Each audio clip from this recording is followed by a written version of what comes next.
बिल्ली का न्याय। एक वन में एक पेड़ की खोह में एक चकोर रहता था। उसी पेड़ के आसपास कई पेड़ और थे जिन पर फल व बीज उगते थे। उन फलों और बीजों से पेट भरकर चकोर मस्त पड़ा रहता। इसी प्रकार कई वर्ष बीत गए। एक दिन उठते उठते एक और चकोर सांस लेने के लिए उस पेड़ की टहनी पर बैठा। दोनों में बातें हुई। दूसरे चकोर को ये जानकर आश्चर्य हुआ कि वह केवल पेड़ों के फल व बीज चुगकर जीवन गुजार रहा था।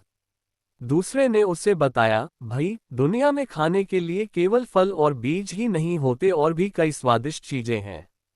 उन्हें भी खाना चाहिए। खेतों में उगने वाले अनाज तो बेजोड़ होते हैं। कभी अपने खाने का स्वाद बदल कर तो देखो। दूसरे चकोर के उड़ने के बाद वह चकोर सोच में पड़ गया। उसने फैसला किया कि कल ही वह दूर नजर आने वाले खेतों की ओर जाएगा और उस अनाज नाम की चीज का स्वाद चख कर देखेगा। दूसरे दिन चकोर उठकर एक खेत के पास उतरा। खेत में धान की फसल उगी थी। चकोर ने कोंपले खाए। उसे वह अति स्वादिष्ट लगी। उस दिन के भोजन में उसे इतना आनंद आया कि खाकर तृप्त होकर वहीं आंखें मूंद कर सो गया। इसके बाद भी वह वहीं पड़ा रहा। रोज खाता पीता और सो जाता। 6-7 दिन बाद उसे सुध आई कि घर लौटना चाहिए। इस बीच एक खरगोश घर की तलाश में घूम रहा था। उस इलाके में जमीन के नीचे पानी भरने के कारण उसका बिल नष्ट हो गया था।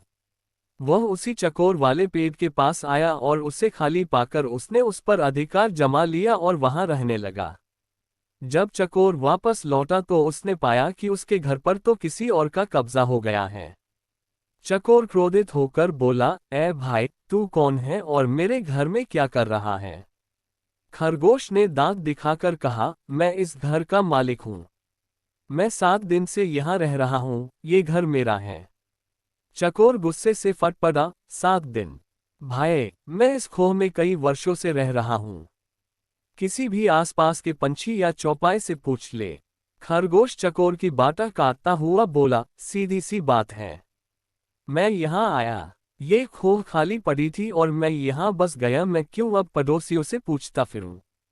चकोर गुस्से में बोला, वाह, कोई घर खाली मिले तो इसका यह मतलब हुआ कि उसमें कोई नहीं रहता।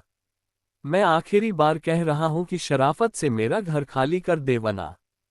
खरगोश ने भी उसे ललकारा, वना तू क्या कर लेगा? ये घर मेरा है, तुझे जो करना है कर ले। चकोर सहम गया। वह मदद और न्याय की फरियाद लेकर पड़ोसी जानवरों के पास गया। सबने दिखावे की हूं की, परंतु ठोस रूप से कोई सहायता करने सामने नहीं आया। एक बूढ़े पड़ोसी ने कहा, ज्यादा झगड़ा बाना ठीक नहीं होगा। तुम दोनों आपस में कोई समझौता कर लो। पर समझौते की कोई सूरत नजर नहीं आ रही थी, क्योंकि खरगोश किसी शर्त पर खोह छोड़ने को तैयार नहीं था। अंत में लोमड़ी ने उन्हें सलाह दी, तुम दोनों किसी ज्ञानी ध्यानी को पंच बनाकर अपने झगड़े का फैसला उससे करवाओ। दोनों को ये सुझाव पसंद आया। अब दोनों पंच की तलाश में इधर उधर घूमने लगे। इसी प्रकार घूमते घूमते वे दोनों एक दिन गंगा किनारे आ निकले। वहां उन्हें जप तप में मग्न एक बिल्ली नजर आई।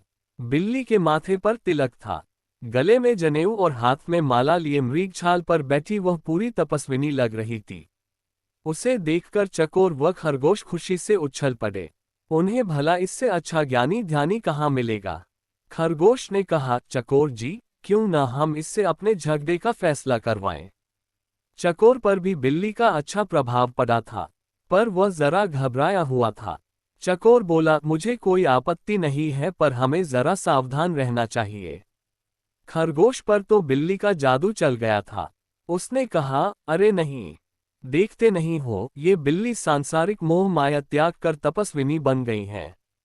सच्चाई तो ये थी कि बिल्ली उन जैसे मूर्ख जीवों को फांसने के लिए ही भक्ति का नाटक कर रही थी। फिर चकोर और खरगोश पर और प्रभाव डालने के लिए वह जोर जोर से मंत्र पढ़ने लगी।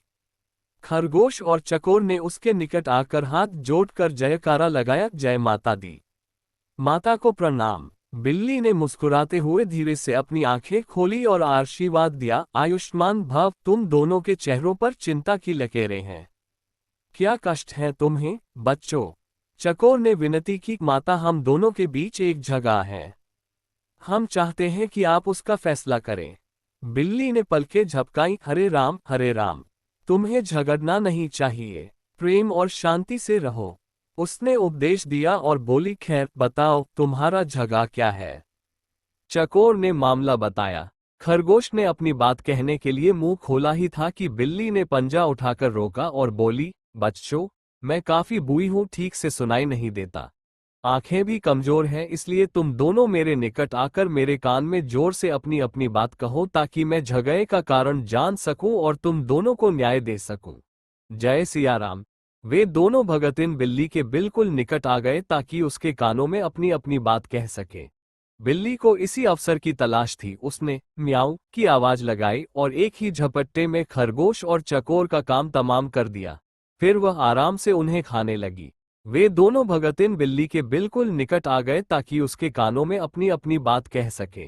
बिल्ली को इसी अवसर की तलाश थी। उसने म्याऊं की आवाज लगाई और एक ही झपट्टे में खरगोश और चकोर का काम तमाम कर दिया। फिर वह आराम से उन्हें खाने लगी।